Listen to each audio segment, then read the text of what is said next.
بسم اللہ الرحمن الرحیم۔ السلام علیکم ورحمۃ اللہ وبرکاتہ۔ میں ہارون رشید عرض کر رہا ہوں۔ موضوعات آج بہت ہیں۔ ایک تو بہی روز کرونا ہے، پی ٹی آئی کے خلاف جو کارروائی ہو رہی ہے۔ آج ایک بہت افسوسناک واقعہ ہوا۔ علیمہ خاں اور عظمیٰ خاں، وہ کوئی خاندان کی کوئی اور جاننے والی تھی، نورین بی بی ان کا نام بتایا، وڈیالہ جیل کے سامنے موجود تھیں۔ اپنی گاڑی میں 20-25 آدمی نمودار ہوئے اور انہوں نے عمران خاں اور بشرا بی بی کے خلاف نعرے لگائے۔ اب سمجھ میں نہیں آتا کہ اس سے کیا حاصل ہوتا ہے۔ اس سے ظاہر بدنامی ہوگی، ایک برا تاثر پیدا ہوگا، گنوار پن کا تاثر ابھرے گا۔ شہزاد اکبر کہتے ہیں کہ لندن میں ان کے گھر میں ان پر تیزاب پھینکا گیا اور خاندان کو تو نقصان نہیں پہنچا، انہیں کوئی چوٹیں آئیں۔ چوٹیں انہوں نے کہا ہے، زخم نہیں کہا، جس کا مطلب تیزاب ان پہ گرا نہیں ہے، وہ گھبرا کے پلٹے ہوں گے اور چوٹیں آئیں گی، تفصیل نہیں معلوم ہو سکی اس کی۔ اسی طرح گجرات میں ایک ایم این اے کو پہلے گرفتار کیا گیا تھا، دوسرے کو آج گرفتار کر لیا گیا۔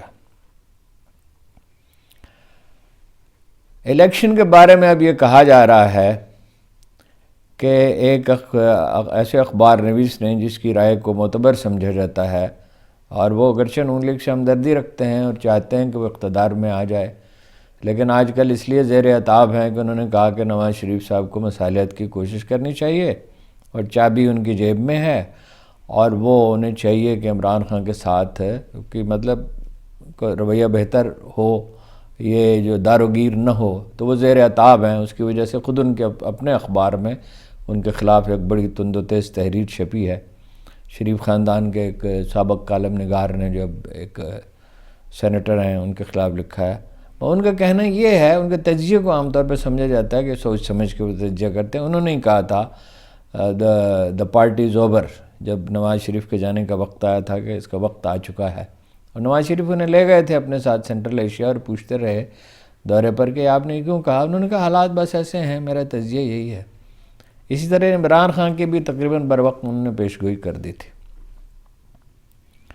ایک دوسرے ممتاز اخبار نویس نے یہ کہا، جنہیں نواز شریف صاحب نے پی ٹی وی سونپا تھا اور خوب پھلے پھولے تھے وہاں پر وہ، کہ عمران خان کی جوڈیشل کمپلیکس میں نہیں لے جایا جائے گا اس کو۔ فرحت عباس نے تو یہ اپیل کی ہے، پارٹی کے ایک لیڈر نے، اگر یہ سمجھ نہیں آئی کہ کسی بڑے لیڈر نے یہ اپیل کیوں نہیں کی۔ فرحت عباس شاید ترجمان ہے، حافظ فرحت عباس، انہوں نے کہا کہ کارکن نہ ہے جوڈیشل کمپلیکس، لیکن اطلاع اخبار نویس تو یہ کہہ رہے ہیں لے جایا نہیں جائے گا، اور نہ صرف یہ کہا کہ لے جایا نہیں جائے گا، بلکہ یہ کہا کہ الیکشن کا فیصلہ پولنگ بوتھ پہ نہیں ہوگا۔ الیکشن کے التوا کے بارے میں یہ کہا گیا ہے کہ اگست ستمبر تک جا سکتے ہیں، اور کہ کچھ عدالتی رکاوٹیں ہیں، اتنی تیزی سے فیصلے نہیں ہو سکتے۔ ویسے تو جناب چیف جسٹس نے، اسلام آباد ہائی کورٹ کے چیف جسٹس نے کہا کہ جب دلائل دے رہے تھے نواز شریف کے وکیل، آج سماعت تھی، کہ تو انہوں نے کہا کہ معاف کیجیے گا، اپنا نہ تو نواز شریف کے خلاف فرد جرم ٹھیک مرتب ہوئی، اور نہ ہی ان کو کیس کا کچھ پتہ تھا نیب کو، تو مطلب یہ رہائی ہے۔ اسے چیف جسٹس اس سے زیادہ کیا صاف بات کہہ سکتے ہیں۔ اور احد چیمہ کے بارے میں نے کہا ہے احتساب بیورو نے کہ ان کے اثاثے ان کی آمدن سے زیادہ نہیں ہیں، جو جائیدادیں بے نامی ہیں یا ان کے رشتہ داروں کے نام پہ ہیں یا رشتہ داروں کے اکاؤنٹس ہیں، وہ ان کے نہیں ہیں، لہذا وہ بھی اپنا کوئی بتایا گیا کہ 231 ملین ان کی آمدن ہے، اور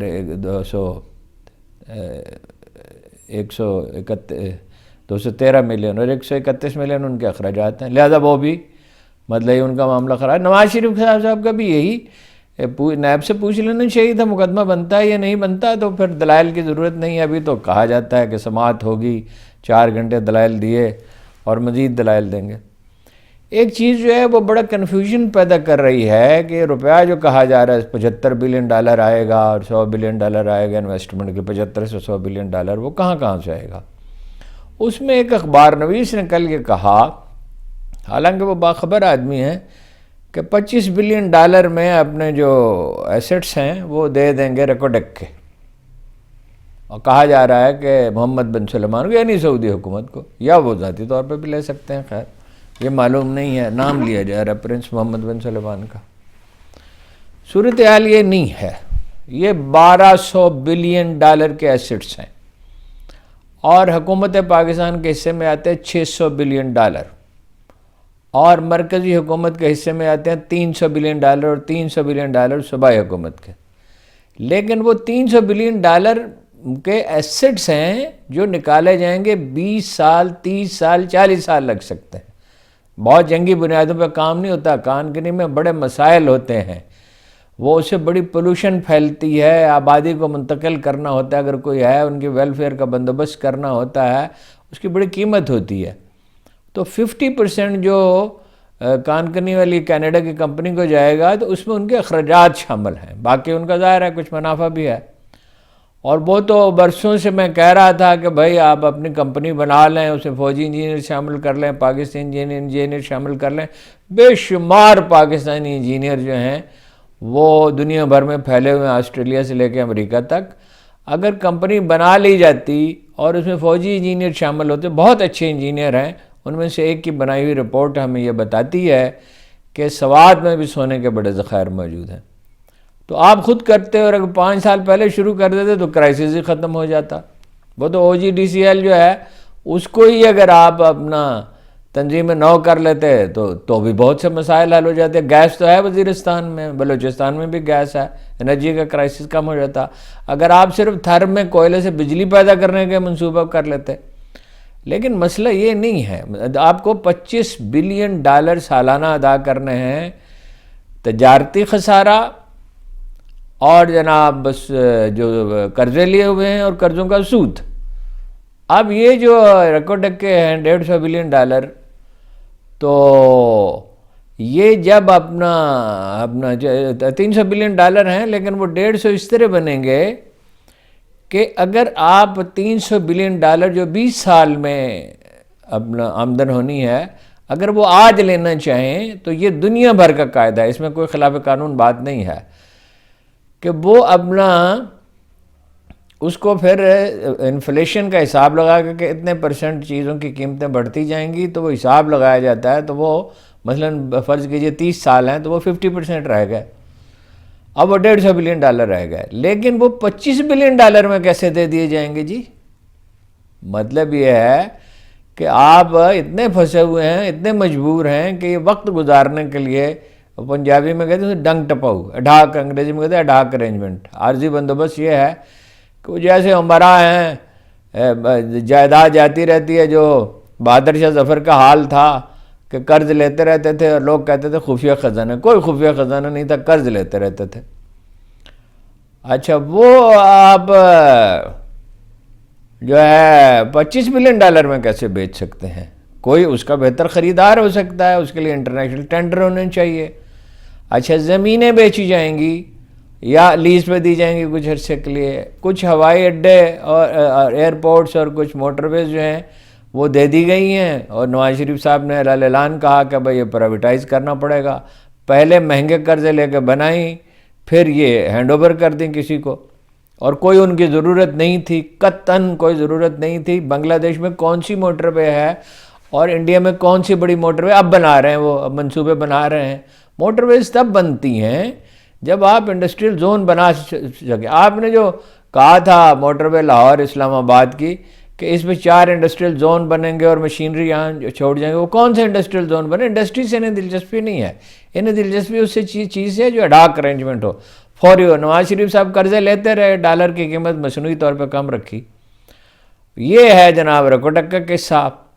باقی یہ ہے کہ بڑی المناک خبر آئی ہے کہ 1 سے 5ویں جماعت تک قرآن کریم کے سپارے جو ہیں وہ نہیں چھاپے جائیں گے۔ سیکٹری ایجوکیشن نے سمری بھیج دی ہے چیف سیکٹری کو، اب معلوم نہیں کہ وہ وزیر اعلیٰ کا مشورہ اس میں شامل ہے یا نہیں۔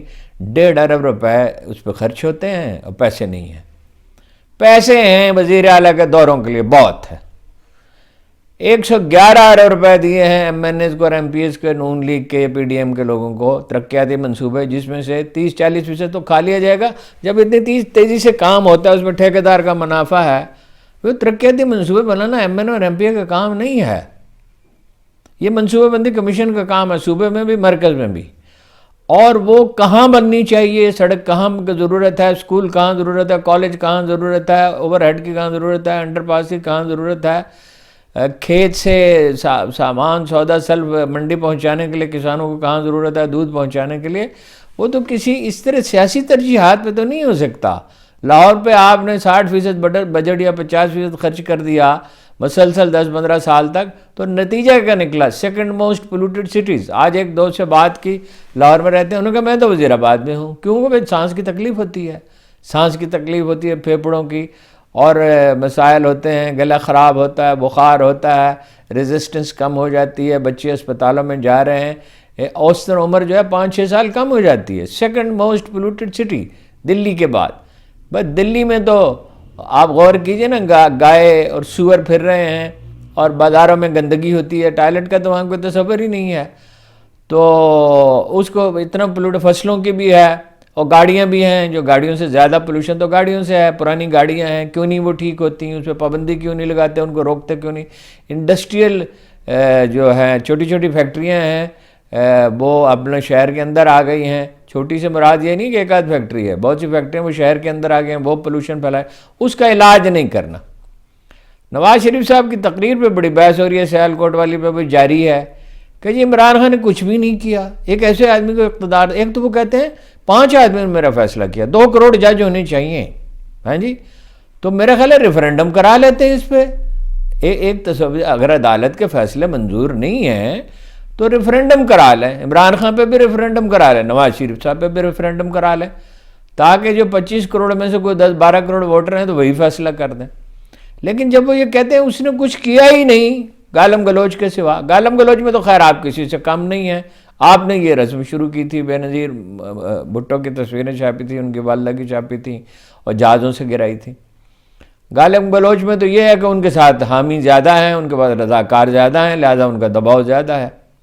باقی کیا اس نے ڈیم شروع نہیں کیے، کرونا سے فائٹ نہیں کیا، انصاف کارڈ جاری نہیں کیا، 1 ارب درخت نہیں لگائے، اس نے کفالت پروگرام نہیں بنایا، احساس پروگرام نہیں بنایا، نوجوان پاکستان پروگرام نہیں بنایا، شیلٹر ہومز نہیں بنائے، اور کیا ایک حکومت ٹیکسٹائل انڈسٹری جو ہے اس میں وہ اپنے عروج پہ پہنچی، مزدور نہیں ملتے تھے، اب انڈسٹری بند ہو رہی ہے، بہت برے حال ہے، وہ اب بیک بون ہے، زر مبادلہ وہاں سے آتا ہے۔ اچھا، بڑی صنعتوں کی شرح ترقی 11 سے 13% تھی، کہ زراعت میں بھی ریزنیبل ترقی ہوئی تھی، کرونا کے باوجود یہ ساری صورتحال ہوئی تھی، اور آپ کہتے ہیں اس نے کچھ کیا ہی نہیں۔ آپ نے کیا کیا ہے جناب؟ آپ نے کو تو اتنی توفیق بھی نہیں ہے کہ کشمیر میں جو مسلمان مر رہے ہیں، غزہ میں جو کچھ ہو رہا ہے، اس پہ ایک جلوس نکال دیں، ایک سیمینار کر دیں۔ آپ تو انڈین بالادستی قبول کرنے کے لیے تیار ہیں، اور آپ کے دور میں نواز شریف صاحب کہتے ہیں 1993 میں پاکستان ترقی کر رہا تھا، 99 میں کر رہا تھا، 2017 میں کہاں ترقی کر رہا تھا؟ وہ ذرا فکر لائیے سامنے، کوئی ترقی نہیں ہو رہی تھی، قطعاً کوئی ترقی نہیں ہو رہی تھی، 2-3%، 4% کی شرح سے ہو رہی تھی، اور اس میں بھی وزیر خزانہ اپنا پہ الزام تھا اسحاق ڈار صاحب کا کہ فگرز فج کرتے ہیں، IMF نے جرمانہ کیا تھا اس پہ، اور جو ترقی ہوئی، کچھ کام ہوا، وہ بڑے بڑے عظیم الشان قرضے لے کر ہوا، وہ قرضے جو ہے واپس کرنے پڑے، اتنے قرضے لیے ہیں نواز شریف صاحب نے، زرداری نے، کہ جب عمران خان آئے اقتدار میں تو کمر ٹوٹی ہوئی تھی، اور چین بھاگے اور امارات بھاگے اور سعودی عرب بھاگے اور کہاں کہاں، اور IMF سے پروگرام نہیں لینا چاہتے تھے، لینا پڑا، اور اس کی بھاری قیمت ادا کرنی پڑی۔ اس کے نتیجے میں مہنگائی کی ایسی خوفناک لہر آئی ہے کہ عام آدمی کی زندگی اجیرن تو ہمیشہ ہی تھی بر صغیر میں، اب اتنی اجیرن ہو گئی ہے کہ جس کی کوئی حد نہیں ہے، 40% سے شرح مہنگائی ہو گیا۔ تو اور کیا کرنا تھا؟ مثلا عمران خان کو چاند ستارے ٹانکنے تھے، وہ ایک وہ کہا تھا آوارہ گرد نے، غزنی میں وہ بادشاہ جا رہا تھا ہندوستان پہ حملہ کرنے کے لیے، تو اس نے کہا کہ یہ بادشاہ اندھا ہے، یہ کس لیے جا رہا ہے؟ تو کسی نے کہا تم عجیب آدمی ہو، اتنا جلیل القدر بادشاہ ہندوستان فتح کرنے کے لیے، غزنی میں تو محمود کے بعد بادشاہ تو وہی تھا جو کوئی علاقے فتح کرے محمود غزنوی کے بعد، تو اس نے کہا اندھا ہی ہے، غزنی کی سلطنت میں کون سے چاند ستارے ٹانک دیے ہیں؟ یعنی یہاں مفلسوں کا حال کیا ہے؟ اور معیشت کا حال کیا ہے اور درماندہ لوگ جو ہیں کس حالت میں ہیں، اور یہ اس کو فتح کرنے کی فکر پڑی ہوئی ہے۔ سپاروں کے معاملے میں ایک رائے یہ دی گئی ہے کہ ہر وہ چیز جو عمران خان نے کی تھی، اول تو دیکھیے قرآن مجید پڑھنا، پھر انہوں نے یہ کہا تھا کہ میٹرک تک ترجمے بھی پڑھائیں، یہی بنیاد ہے تاکہ لوگ ملا کی غلامی سے آزاد ہوں اور خود پڑھیں دین کو اور سمجھیں۔ تو وہ 1.5 ارب روپے اس کے لیے نہیں، اس میں ایک تعبیر یہ کی جاتی ہے عمران خان کی ہر یاد کو جو ہے وہ محو کرنا ہے۔ ہر یاد کیسے محو ہو سکتی ہے؟ سارے پروگرام اس کے ختم کر دیے، صحت کارڈ بھی محدود کر دیا، کفالت پروگرام بھی ختم کر دیا، شیلٹر ہومز بھی ختم کر دیا، کیا ڈیم بھی بند کر دیں گے؟ ڈیم تو بن رہے ہیں، اور یاد اس کی کیا محو ہوگی؟ وہ زندہ سلامت موجود ہے، اور جیل میں جو گجرات میں تازہ سروے ہوا ہے، جی این این نے کیا ہے، ٹیلی ویژن نے، 60% ووٹ اس کے ہیں اور 16% نون لیگ کے ہیں اور 15% دوسری پارٹیوں کے ہیں، یاد اس کی کیا محو ہوگی؟ اس طرح تو اپنا لوگ جو ہیں وہ تاریخ کو راکھ سے گم نہیں ہوتے، کیا ان سے بھی چھین لو گے یاد اپنی جن کا ایمان ہو گئی ہوگی؟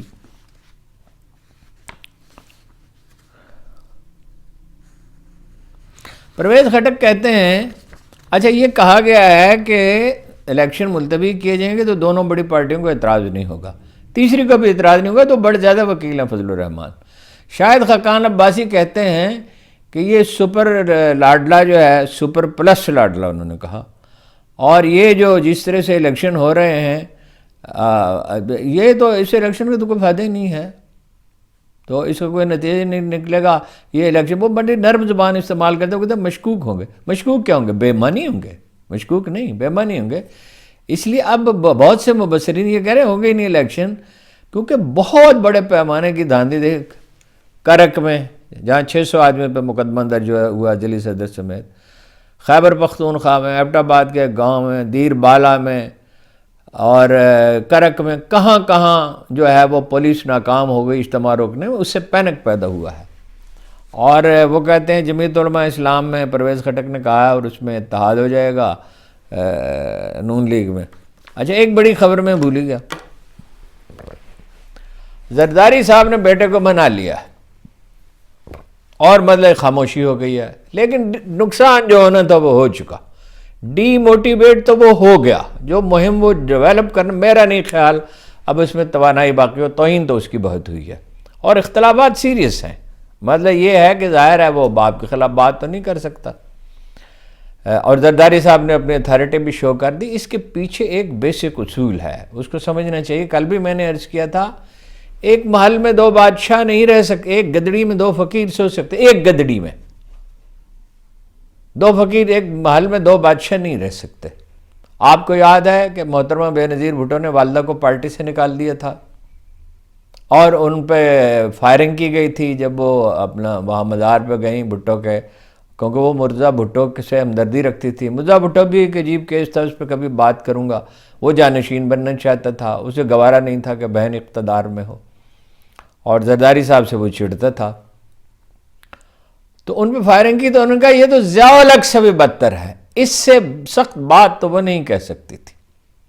پھر خیر وہ اس خاندان میں اگر کسی میں کوئی اخلاقی اصول تھے کسی کی زندگی میں، مثلا محترمہ جو جھوٹ نہیں بولتی تھی، کارکنوں کے ساتھ سلوک ان کا اچھا تھا، دلاور خاتون تھی، بڑی بہادری سے انہوں نے اپنے خاوند کے لیے جنگ لڑی، بیٹی کو پارٹی سونپ دی، بیٹی کو انہوں نے خود سونپی تھی اور بیٹی نے نکال دیا، تو وہ جو ڈیمیج ہونا تھا وہ تو ہو چکا ہے، اب اس کی تلافی تو ہونے سے رہی۔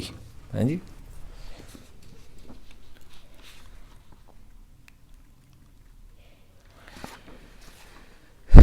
اخبارات کی حالت بڑی خراب ہے، اخبارات کی حالت 16 صفحے کے اخبار 12 صفحے کے ہوئے، 8 صفحے کے ہوئے، اب کوئی دن 6 صفحے، میں تو بعض اوقات اخبار اٹھاتا ہوں اور باوجود اس کے اشتہار تو کافی ہوتے ہیں جو بڑا اخبار ہے، اور اس کے باوجود جو ہے وہ میں 8 صفحے تو میں ڈھونڈتا رہا، مجھے کسی نے کہا بھائی 6 صفحے بھی چھپتے ہیں کسی دن، اس لیے اخبارات جو ہیں وہ قارئین سے محروم ہو گئے۔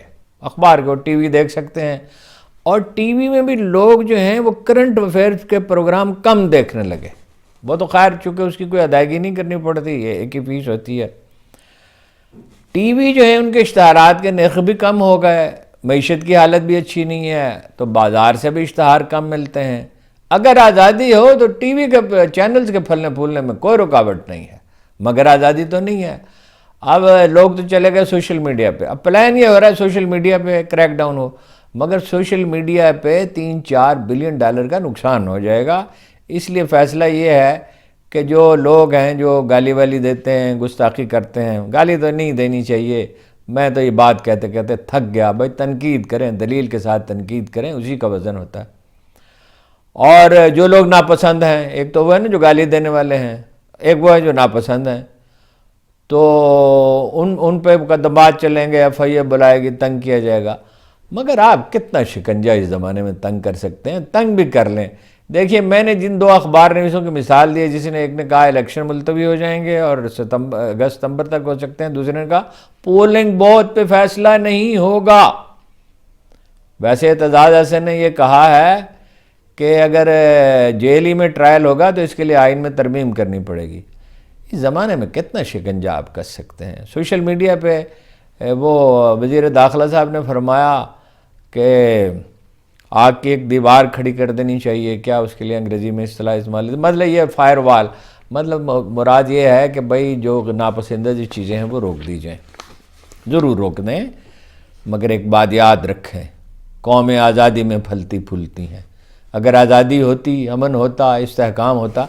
اور یہ جو ہے نا یہاں سے $25 بلین لے لیں اور فلاں سے لے لیں. اور ایک وزیر خزانہ کے انٹرویو نے بڑا ہی مایوس کیا ہے کہ جی ایسا ہو، یہ ہوگا، ایک نیا ڈویژن بنایا جائے گا. نیا ڈویژن کا کیا مطلب ہے؟ ایک نئی وزارت کھڑی کی جائے گی. او بھائی وہاں اصل سوال کا جواب ہی نہیں دیا انہوں نے. بھائی ایف بی آر میں کرپشن، اسے کیا علاج کیا جائے؟ بھائی 2-3 ہزار آدمی چاہیے، بتائیے 24-25 ہزار آدمی نہیں چاہیے. زیادہ تر ٹیکس تو 300 بڑی کمپنیاں دیتی ہیں. اسے کرپشن کا علاج کریں، ان کو 22-23 ہزار آدمیوں کو فارغ کریں، گولڈن شیک ہینڈ دیں جیسے کہ پرائیویٹائزیشن کا ہم ہمیشہ کہتے ہیں، اور ان کو کہیں نئے ٹیکس اپنے جو اس میں اضافہ ہونا چاہیے، نئے ٹیکس دہندگان تلاش کریں. 95 ارب روپے آپ کو جمع کرنے ہیں، اس کے باوجود آپ کو قرض کی ضرورت ہوگی، فیملی سلور بیچنے کی ضرورت ہوگی. تو یہ اس میں کرپشن کا انسداد اصل مسئلہ ہے، سول سروس کی اصلاح اصل مسئلہ ہے، ویسٹیج جو ہے سرکاری دفتروں میں اس کا اصل مسئلہ ہے. 3 گنا بڑی سول سروس ہے، 3 گنا بڑی. 90,000 کاریں ہیں، ڈرائیور ہیں، مینٹیننس ہے، پٹرول ہے. یہ کاریں کس لیے ہیں اور بڑی عظیم الشان رہائش گاہیں کس لیے ہیں؟ وہ عبداللہ گل کے فرزند آئے تھے کوئی 25 سال پہلے، تو وہ پاکستان کو دیکھ کے انہوں نے کہا کہ کبھی ترکی کی حالت بھی یہی تھی. بھائی آپ فیصلے کریں جو کرنے کے ہیں، سول سروس بہتر بنائیں. یہ بڑے اچھے لوگ سول سروس کے لیاقت کے حساب سے کافی ہیں، آپ نے ان کو تباہ کر کے رکھ دیا. وہ اپنی سیاسی جماعتوں کی ترجیحات پہ چلیں. موضوعات اور بھی ہیں، مثلا میں اس پہ بات کرنا چاہتا تھا کہ کیا یہ سیاسی جماعتیں جو ہیں پیسے لیتی ہیں امیدواروں سے. اب تو پی ٹی آئی نے بھی 2 لاکھ روپے کر دیا، نون لیگ نے بھی. اخراجات ان کے کم ہوتے ہیں، پیسے زیادہ، صرف پی ٹی آئی نے سارے پیسے خرچ کیے. اچھا پھر یہ ہے جو الیکشن کا میں نے آپ سے کہا کہ علی محمد خان نے کہہ دیا 20 دن میں الیکشن نہیں ہو سکتے. اور اکبر اس بابر جو ہیں آپ کو پتہ ہے وہ ناراض ہیں بہت، تو وہ مہم چلائیں گے. مطلب یہ ہے کہ الیکشن نہیں لڑنے دیا جائے گا، غرض یہ ہے. تو یہ اسپین کے آخری دنوں میں یہی تھا، اور انگریز جب آئے تھے تو اس وقت بھی یہی تھا. ہر ایک کو اپنی فکر پڑی ہوئی تھی. 25 سے 50 ہزار تک انگریز یہاں رہے، انہوں نے حکومت کی. یہ آپس کی جنگیں قوموں کی بڑی تباہ کن ہوتی ہیں. اور یہ بات میں صرف عسکری قیادت سے نہیں کہہ رہا، نون لیگ سے نہیں کہہ رہا، پیپلز پارٹی اور جمعیت Ulema Islam P T I سے بھی کہہ رہا ہوں. عالی ظرفی چاہیے ہوتے ہیں، نام بہت لیتے ہیں رسول اللہ صلی اللہ علیہ وسلم کا. فتح مکہ کا دن کسی کو یاد نہیں ہے.